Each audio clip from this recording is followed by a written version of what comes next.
The Trash Talk Tailgate. Strong right slot, Z right. Spider 2 wide banana seal. You're going to call it like it's your favorite play you've ever gotten in your life. It's your boy, Riley Puddin Peters.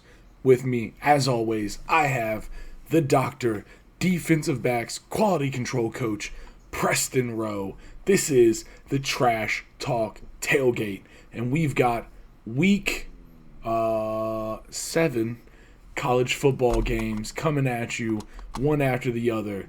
This is Penn State Nittany Lions versus the Ohio State Buckeyes.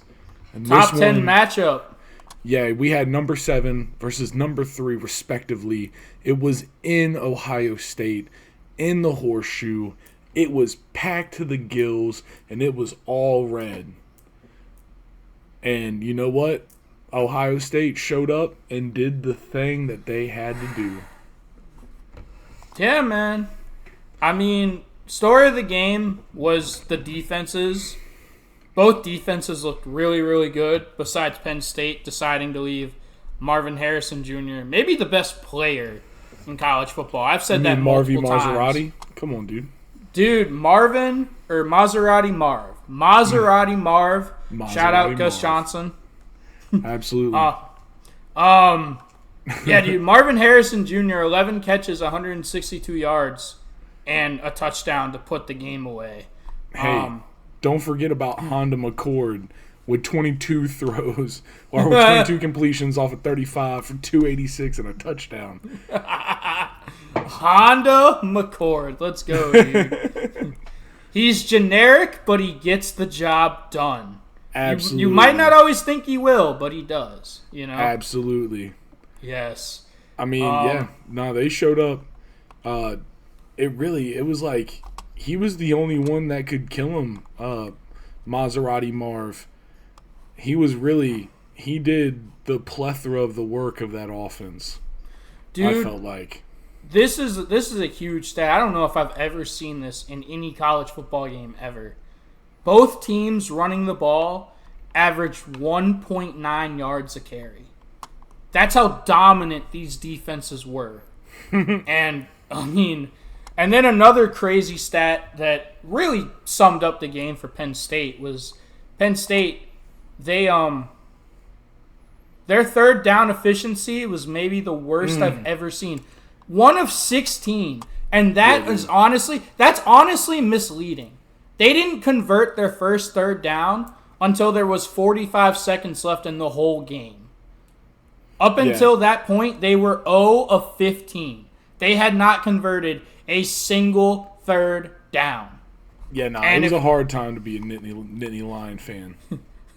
I mean, if you're going to try to go into one of the most hostile environments in the country in the Horseshoe and take out number 3 Ohio State, you've got to do better than that on third down. That's just... Absolutely. That is not going to get the job done. No, it's really not. It's not. And I got to say one thing real quick. I do want to give just a little bit of credit to that Ohio State crowd for doing their best whiteout impression with the red out. I know I mentioned it at the beginning, but they really, I mean, I was like, okay, they did it. You know, it's hard to match the energy of a whiteout, but they did something, that's for sure. They cooked. They cooked just a little. No, you're right, Riley. I mean, they made it really hard on Penn State all day offensively. Drew Aller. Drew Aller.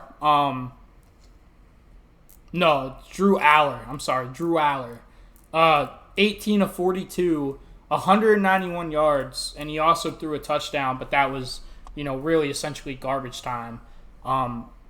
Just made the score look better than it really was. But, I mean, dude, they didn't really – he just had a hard time all game. Like, they never seemed to really try to get him easy throws. He seemed to be shaky in the pocket all day. Yeah, man. Oh, yeah, he was trying out there, man. That Ohio State defense, it felt like it was breathing down his neck all night. And, Yeah. That's never a fun feeling. They got 4 sacks out of them, which is, it's pretty good. It's a pretty good number. That is pretty good. Another thing I don't have they shown the scoop and score yet? Yeah, it was a little bit earlier. Yeah, so we showed it earlier. I wasn't watching it, but Penn State, they're able to get the scoop and score. They force the fumble on Kyle McCord. They run it back for a touchdown, and it's a defensive holding call in the secondary, and so the call gets called back. It gets negated. Here we go. Bloop. That was a huge momentum killer for Penn State, because you think you've taken the lead. You think it's going to be 10-3, early in the second quarter, and you've got all the momentum. Instead, Ohio State uses that momentum against them. They're able to get the ball back, and they're able to go down and score a go-ahead touchdown. You know what I mean? Yeah, no, that is a absolute kick in the nads and a little pixie dust on top when Ohio State goes back and scores their own. Yeah, exactly. So they're able to run it in with Mayan Williams right there for the touchdown. But dude, that was a huge call in the game. Certainly flipped all of the momentum in favor of the Buckeyes. So you say a negative comment about the referees in this one, Preston? No, I'm just kidding. I'm not going to. Anyways. No, I'm just saying, it was a good you. call. Like, it was obviously defensive holding. Oh, no, but, I'm just fucking with you. Yeah, Okay.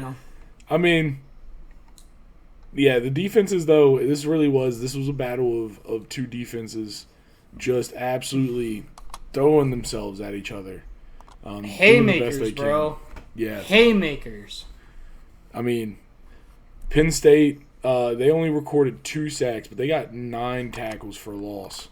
That's pretty impressive, especially because, this Ohio State team, a lot of ball out of quarterback's hand quick, So that's not conducive for getting the sackage. But with that being said, when you get the ball out quick like that, a lot of the throws that you end up throwing tend to be shorter stuff, maybe even behind the sticks. And essentially what that stat is saying is that they may not get the sack, but Penn State defense, they rally and they hit. Yep. Absolutely, Riley. Oh, excuse me. Let's see what else. Like I said, man, I think the big story of the game was just Penn State could not get anything on third down. They couldn't run the ball, so everything was third and long. And then you've got a young quarterback in Drew Aller who's never played in an environment like that. And he struggled. Dude, but if you're a Penn State receiver, you've got to step up. You've got to help out your own quarterback.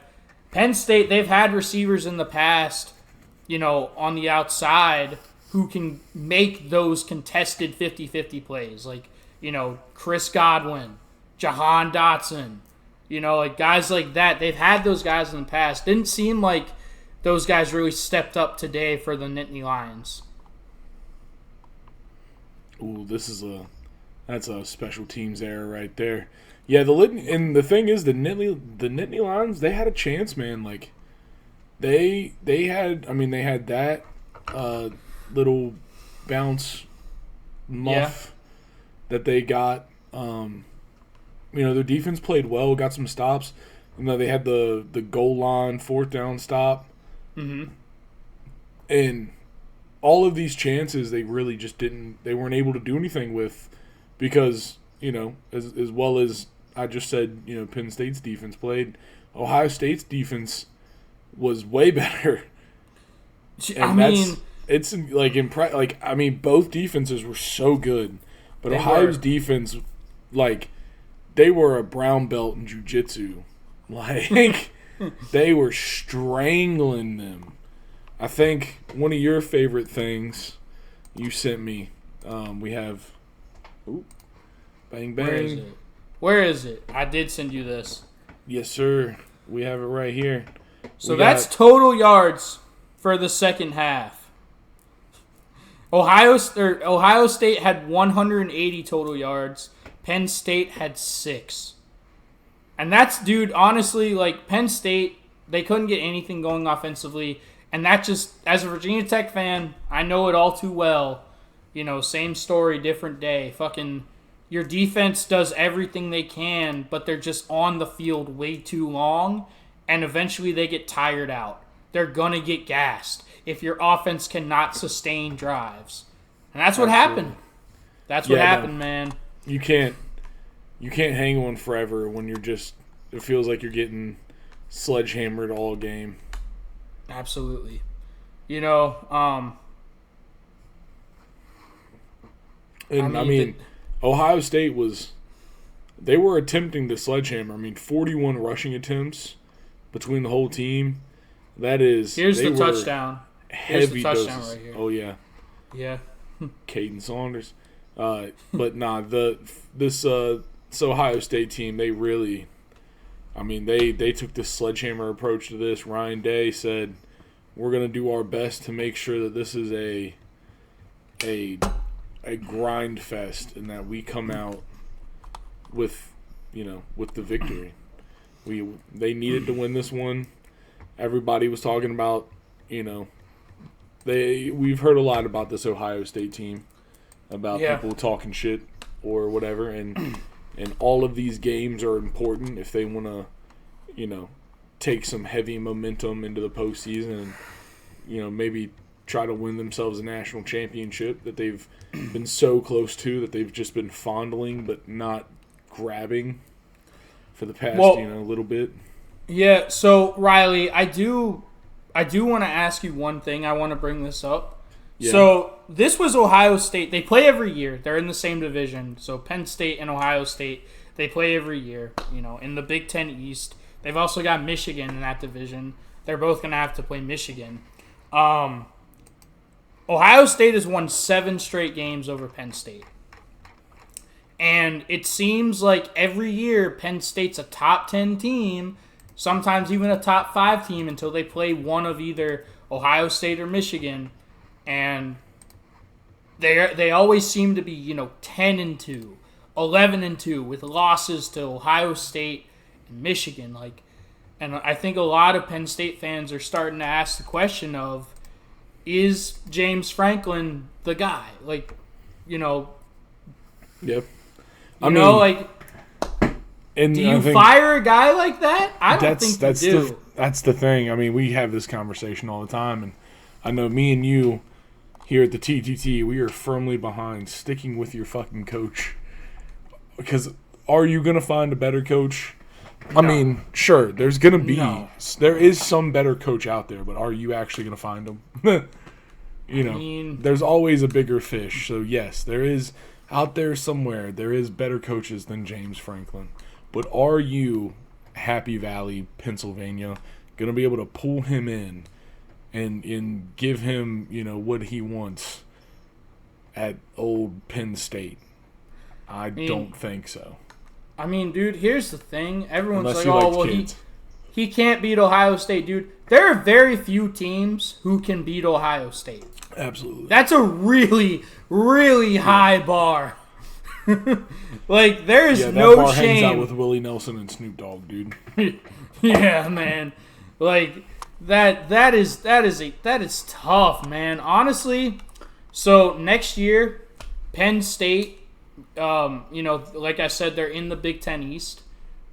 Next year, the Big Ten, with all the new teams incoming from the West Coast, they are going to scrap divisions, and so they're not going to have a division based schedule anymore.